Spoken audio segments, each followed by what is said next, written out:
Action. Assalamualaikum warahmatullahi wabarakatuh. Salam. Jumpa lagi dalam Bisa Bagus Bincang Santai bareng Gus, sebuah acara yang diinisiasi oleh kawan-kawan Humas dan PPID Kementerian Agama Kota Malang. Kali ini kita ketemu akan ngobrol dengan Bunyai.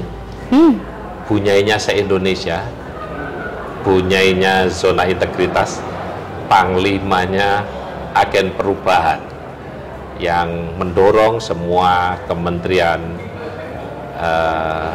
satker-satker di Kementerian Agama untuk terus menyuarakan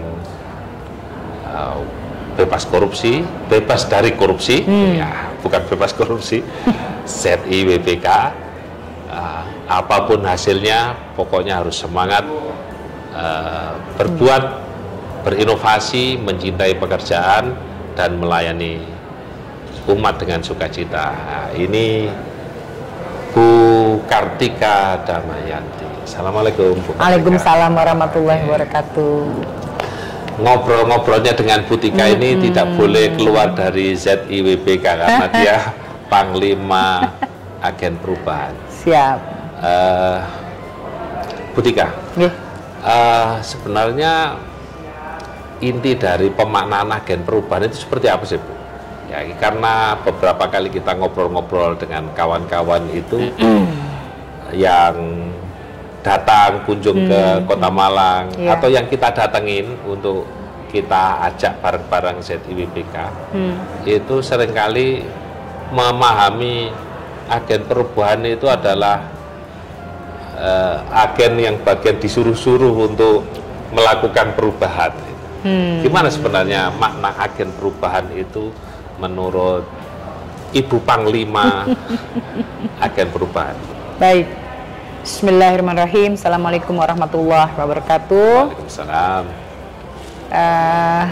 Gus Samton, ya, agen perubahan sekaligus sahabat kami, sahabat reform yang senantiasa mengawal perubahan dan tetap berubah, ya, walaupun perubahan itu sendiri yang kadang-kadang tidak ada keberpihakan kepada kita, tapi kita mencoba tetap bertahan. Dan seluruh sobat reform se-Indonesia, khususnya di Kementerian Agama. Jadi yang disampaikan oleh Gus tadi memang siapa sih agen perubahan? Sebelum kita ke siapa sih agen perubahan itu, kita maknai dulu bahwa saat ini kita dituntut ya untuk selalu melakukan perubahan nyata yang tidak hanya di atas kertas, tapi adalah perubahan nyata yang memang dilakukan oleh siapa? Ya, oleh lembaga kita. Ya, dimanapun lembaga kita berada, karena kita ini kan terbesar di dunia wal akhirat ya, untuk satuan kerjanya, UPT-nya. Dan insya Allah kan Kemenak, oh ya, saat ini kami berada di Kemenak Kota Malang, sobat reform. Dan alhamdulillah salah satu atau salah dua atau salah tiga inilah satuan kerja yang memang berjuang terus tanpa kenal lelah, ingin senantiasa melakukan perubahan, walaupun sampai detik ini belum ya keberpihakan predikat wilayah bebas dari korupsi itu belum sampai diterima di kantor ini, tetapi luar biasa. Yang dilakukan oleh kantor ini, lembaga ini, seharusnya mungkin sudah WBBM Gus gitu ya, sudah wilayah birokrasi bersih dan melayani. Tetapi mungkin disinilah makna untuk apalah arti sebuah predikat kalau inovasi dan terhadap layanan itu tidak senantiasa kita lakukan setiap saat, setiap hari. Karena kan pelayanan itu datangnya setiap hari. Nah, dengan prinsip perubahan-perubahan tadi ingin menjadi lebih baik konteksnya, tentu tidak mungkin kalau tidak digerakkan oleh seseorang, individu atau sekelompok gitu ya, sekelompok orang yang kemudian bekerja bersama-sama, mulai melihat perubahan yang mendasar itu pasti dimulai dari permasalahan yang ada di lembaga atau organisasi tersebut. Mungkin 5 tahun ke belakang kami kunjungan ke sini jauh ini belum seperti ini di Kemenang Kota Malang. Berbenah ya kata kuncinya, berbenah terus. Waktu itu belum ada anggaran yang cukup signifikan gitu ya diterima oleh Kemenang Kota Malang, tapi di sini tetap berbuat, berjuang. Nah ini yang justru kami yang dari pusat harus banyak lebih belajar nih ke Kemenang Kota Malang gitu ya. Semangat perubahannya luar biasa, kemudian juga kerjasama koordinasinya bagus, kerjasama dengan lintas sektoralnya juga keren gitu. Ini sebetulnya kata kunci menurut kami kesuksesan yang senantiasa diraih oleh Kemenang Kota Malang ini, tiada kenal lelah, koordinasi dan kerjasama yang baik, baik internal maupun eksternal. Nah, si agen perubahan yang konon kabarnya ini identik dengan agen pulsa atau agen-agen lainnya, tapi di sini membuat karakteristik agen perubahan atau agent of change itu adalah orang-orang terpilih, orang-orang terpilih yang memang tahu betul ada kendala apa di pusinya, sehingga dia akan melakukan perubahan, mendorong teman-temannya bahkan yang lainnya untuk senantiasa bergabung dan mari kita ciptakan layanan, karena intinya layanan ya, untuk perubahan-perubahan itu nanti intinya endingnya adalah untuk pelayanan. Mereka bergerak gitu ya satu sama lain. Kemudian inovasi ya, sangat erat kaitannya dengan inovasi. Kenapa? Karena setiap gerakan yang dilakukan itu sebut saja kita namakan inovasi. Nah, inovasi yang didekatkan untuk layanan yang lebih baik kepada masyarakat itu sepertinya agent of change yang ada di sini tahu persis bagaimana mendekatkan diri kepada masyarakat, terutama selaku pengguna layanan. Stakeholder harus kita lakukan pendekatannya seperti apa. Aduh, inilah yang kami temui agen-agen perubahan di Kemenang Kota Malang ini, yang ternyata bukan hanya sekedar agen perubahan. Mungkin Gus sendiri kan juga yang mengawali agen perubahan juga di Kemenang Kota Malang. Nah ini yang bisa kami katakan siapa itu agen perubahan? Ya individu atau sekelompok individu yang ingin atau peduli terhadap lingkungan organisasinya dan bersama-sama dengan pimpinan. Tentu tidak bisa mereka bekerja sendiri, harus ada komitmen pimpinan di situ yang kemudian kita dorong untuk bekerja sama dengan para agen perubahan tersebut untuk segera mewujudkan impian yang sudah lama diimpikan. Inilah saatnya kita mewujudkan impian itu. Ada enggak pun target kira-kira ke depan ini? Ayolah, sekian satker harus sudah ZIWBK begitu, yang target dari Biro Ortala sendiri yang ingin kayak Butika yang tidak kenal lelah datang ke sini. Nah, kita bayar loh ya beliau datang ke sini itu untuk memotivasi kita terus. Jadi mungkin kita sudah semangat dan terus semangat berkobar-kobar, tapi ketika ada Butika ini kayak api ditambahi minyak, jadi kita menjadi lebih berkobar-kobar lagi. Tentu kita sendiri Kemenang Kota Malang punya keterpanggilan yang lebih karena kita terus diperhatikan. Tapi secara umum ada enggak Biro Ortala strategi gimana kemudian menambah satker-satker yang kayaknya ngapunten di kementerian kita agak lebih lambat begitu dibanding kementerian yang lain yang ber-ZIWBK. Jadi gini Gus, tadi disampaikan di awal, jadi jumlah satker di Kementerian Agama itu luar biasa banyaknya. Berbeda dengan satker KL-KL yang lain, sekarang juga sedang berjuang meraih impiannya predikat WBK atau WBBM ini. Jadi kami ini kan semua basis dalam membuat program kerja pembangunan zona integritas itu kita gunakan selain mengacu pada Renstra, kita juga mengacu pada roadmap atau peta jalan reformasi birokrasi di Kementerian Agama, dan tentu ini sudah barang tentu ada di semua kementerian atau lembaga, roadmap reformasi birokrasi kita. Dan itu untuk periode sekarang 2020 sampai dengan 2024 kita sudah menargetkan dalam roadmap berapa satker per tahunnya ditargetkan untuk memperoleh predikat wilayah bebas dari korupsi atau selanjutnya wilayah birokrasi bersih dan melayani. Namun betul Gus, tadi disampaikan pergerakannya lambat. Nah ini, jadi memang awalnya kami mengira dengan satker yang jumlahnya lebih banyak dengan dibandingkan KL lainnya, ini mungkin menjadi kendala gitu. Tapi kemudian kami mengkaji dan menganalisis kembali. Seharusnya kalau kita membangun sistem yang terpusat, karena kita sentralistik, kita membangun sistem yang terpusat dan kemudian diikuti oleh seluruh satker yang memang tipologinya berbeda, tetapi ketika berbicara apa yang dilakukan kan Kemenak se-Indonesia, mulai dari Sabang sampai Merauke, kan sama yang mereka lakukan. Kita kan berbicara lagi Sabang sampai Merauke di Kanwil, apa sih yang dilakukan oleh para Kanwil? Sama itu seluruhnya. Begitu juga madrasah atau sekolah-sekolah tinggi keagamaan lainnya. Namun yang membedakan adalah pada target dan mungkin saja karena kebutuhan logistiknya lebih banyak, mungkin saja penganggarannya berbeda. Nah ini mungkin menjadi salah satu kunci setelah kami lakukan review. Jadi sistem yang terpusat ini memang semua diurus dan diatur di pusat. Nanti di bawah itu mengikuti seperti air mengalir, cascading. Itu turun dari atas sampai ke bawah.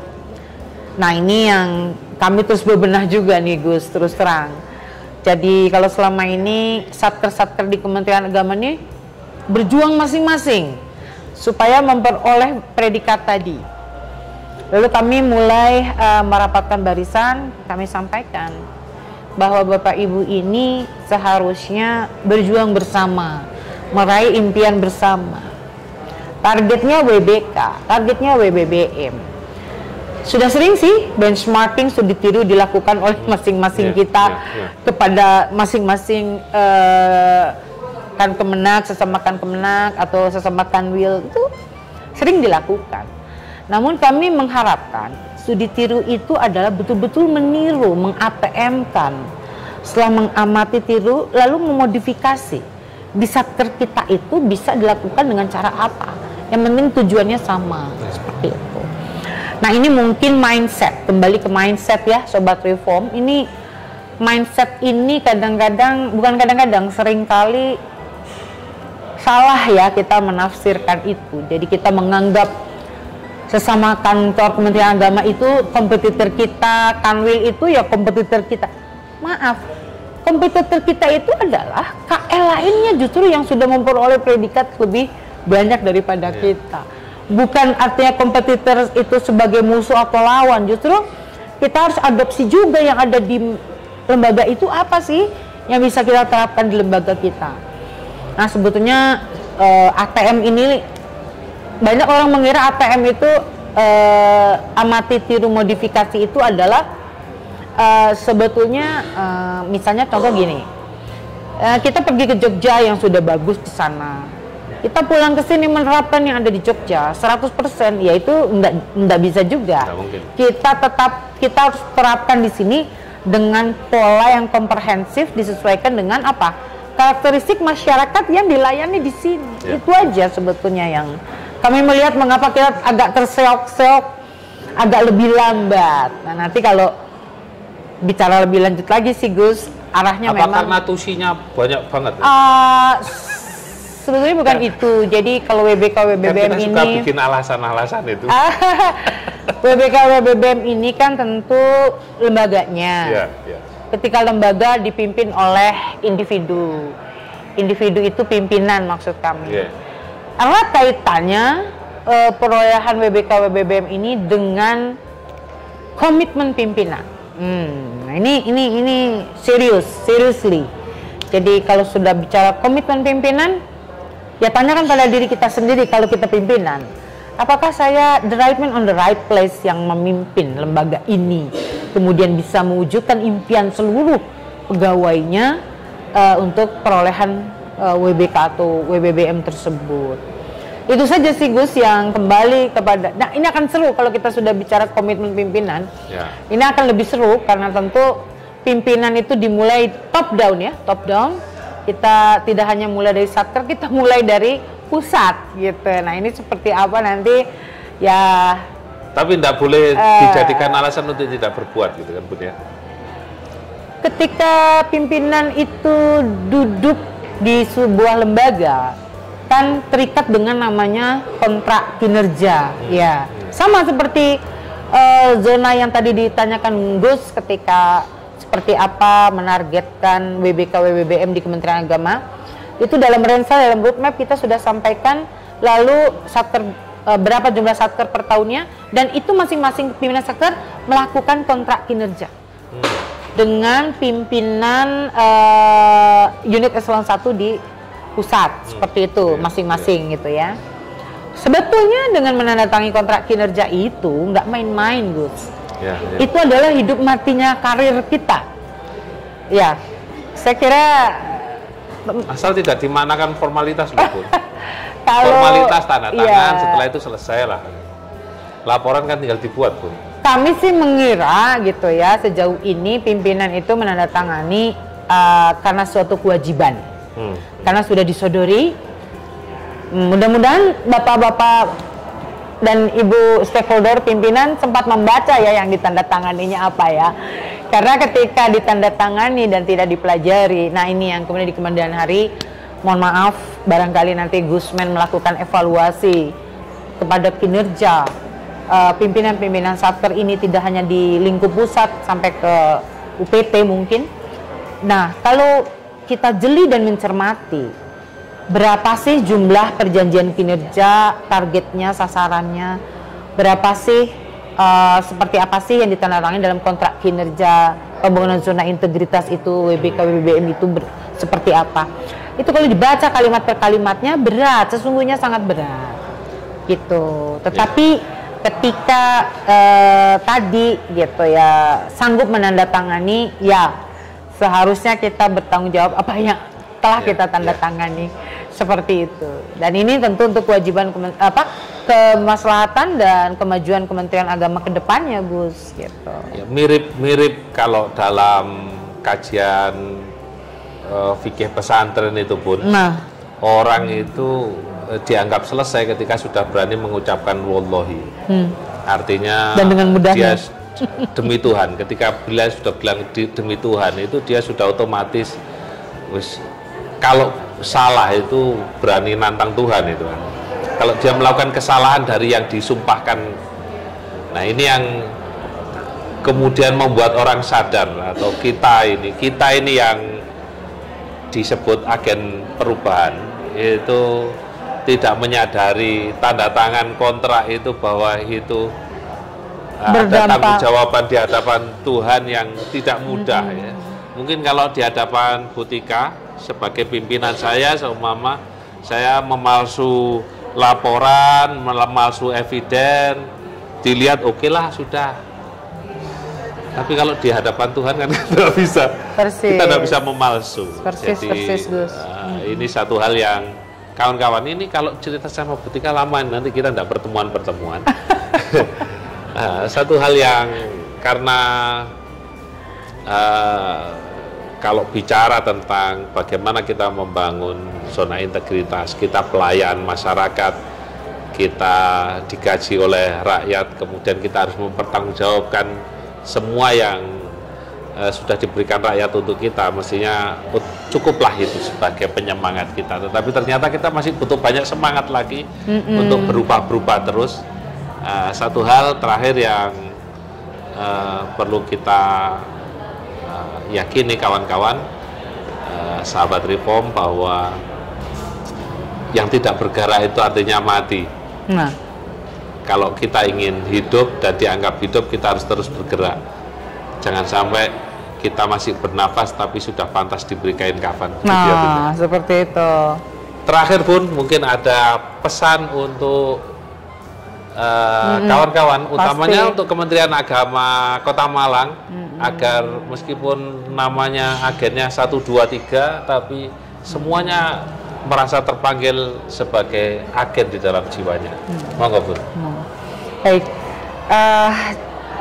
Jadi kepada seluruh sobat reform yang khususnya di Kementerian Agama dimanapun berada dan yang sekarang kami sedang berada ini di Kemenag Kota Malang,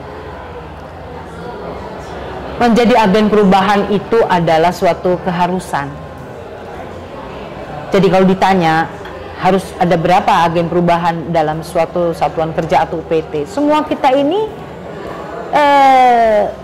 wajib menjadi atau diharuskan menjadi agen perubahan. Karena apa?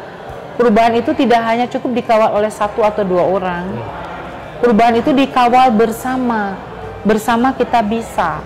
Tanpa moto tersebut, tak mungkinlah terwujud itu. Apalah inovasi yang membanggakan, wilayah predikat bebas dari korupsi dan wilayah birokrasi bersih melayani, dan seluruh prestasi-prestasi lain tidak mungkin tanpa adanya kebersamaan dan kerjasama dari para agen perubahan itu sendiri. Maka kami berharap teruslah memunculkan, melahirkan banyak-banyak agen perubahan dengan segudang inovasinya yang mengangkat persoalan yang ada di masing-masing tusi kita itu selesai ya dengan tuntutan era transformasi digital, di era kaum milenial ini semua bisa kita ikuti begitu ya. Nah itu yang kemudian butuh semangat dan energi lebih. Energinya dari siapa? Ya tentu selain dari diri sendiri, dukungan supporting dari pimpinan. Pimpinan itu siapa? Ya seluruh stakeholder yang tentu memang berkewajiban untuk mengawal kita semua untuk melakukan perubahan. Dan kami berharap memang sulit untuk setiap pimpinan untuk berkomitmen mendorong reformasi birokrasi ini arah ke depannya. Tetapi dengan era RB tematik kali ini sudah tidak mungkin lagi kita berdiam diri, tidak hanya pimpinan tapi seluruh pegawai. Kita harus bergerak menuju satu layanan inovasi yang memang membantu masyarakat itu sudah tidak dengan cara yang biasa-biasa lagi, tidak hanya mungkin cukup dengan digital, ke depannya nanti mungkin ada apa lagi. Nah, kita harus siap dengan perubahan-perubahan itu sendiri. Jadi lakukanlah perubahan sesegera mungkin sebelum perubahan itu menggilas kita semua. Seperti itu yang dapat kami sampaikan. Semoga semua berkenan. Majulah Kementerian Agama, bersinarlah Kementerian Agamaku. Insya Allah kita jumpa lagi pada channel-channel berikutnya dalam konteksnya masih membangun semangat perubahan.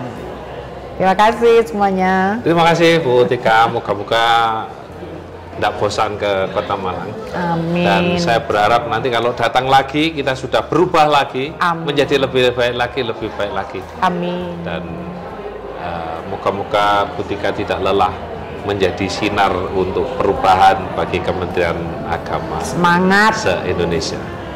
Kawan-kawan, ini yang bisa kita sampaikan pada episode Bisa Bagus kali ini. Moga-moga ada manfaatnya untuk kita semua. Mari sama-sama kita berubah, menjaga integritas bersama. Salam integritas. Assalamualaikum warahmatullahi wabarakatuh. Waalaikumsalam warahmatullahi wabarakatuh.